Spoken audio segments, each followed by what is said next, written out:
Bonjour à toutes, bonjour à tous, bienvenue sur Solaris, la petite chaîne dédiée à l'astrophotographie facile. En raison des élections américaines de ce mois de novembre, j'ai décidé de présenter une capture de la nébuleuse de l'Amérique du Nord, ou NGC 7000, par le Vespera Pro. J'ai tenté de la photographier de Paris avec une pollution lumineuse maximale, mais même après un temps de pause de 90 minutes, je n'ai pas pu produire une photographie intéressante. On ne voyait strictement rien. Je vais donc présenter une photographie obtenue sous un ciel pur avec une très faible pollution lumineuse. Cette vidéo sera donc la première d'une nouvelle playlist consacrée à l'astrophotographie en ciel pur. Voici le lieu où j'ai effectué cette acquisition, et d'autres d'ailleurs que vous verrez dans des vidéos prochaines. Les photographies ont été prises au centre de la Creuse, dans un lieu dit d'environ 50 habitants, situé à 12 km au sud-est de Guéret. Le site est indiqué par l'étoile noire au bout de la flèche. La commune la plus proche est Sainte-Fère, située à environ 5 km.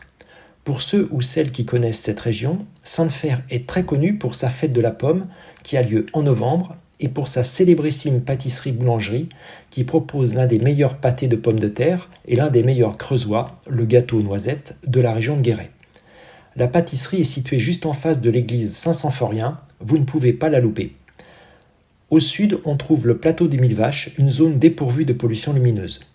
J'ai tout de même utilisé le filtre CLS anti-pollution lumineuse de Vaonis, car il y a quelques lampadaires à sodium qui éclairent la route non loin du site, et en raison de la proximité de Guéret, au nord. Par ailleurs, j'ai souhaité avoir des étoiles fines et un fond très noir, ce que procure le filtre CLS. NGC 7000 est une nébuleuse en émission située dans la constellation du Cygne. En 1890, l'astronome allemand Max Wolf a trouvé que sa forme évoquait celle de l'Amérique du Nord, d'où son nom. C'est une nébuleuse de très grande dimension, mais de faible luminosité. Sa couleur est rougeâtre. On ne voit pas grand-chose au démarrage de la capture, il faut vraiment attendre les 60 minutes pour espérer voir sa forme caractéristique. Voici la photographie finale plein format au format carré du capteur après 65 minutes de pause, soit 394 photographies de 10 secondes. On retrouve bien sa forme caractéristique. La région plus fine au sud de la photographie, qui évoque le Mexique et l'Amérique centrale, présente la couleur rougeâtre la plus intense. Cette région est connue sous le nom de mur du Cygne. Voilà, cette vidéo est maintenant terminée. Laissez-moi des pouces vers le haut et des commentaires, cela m'encouragera à poster d'autres vidéos. Et bien sûr, abonnez-vous à ma chaîne pour être informé des prochaines vidéos.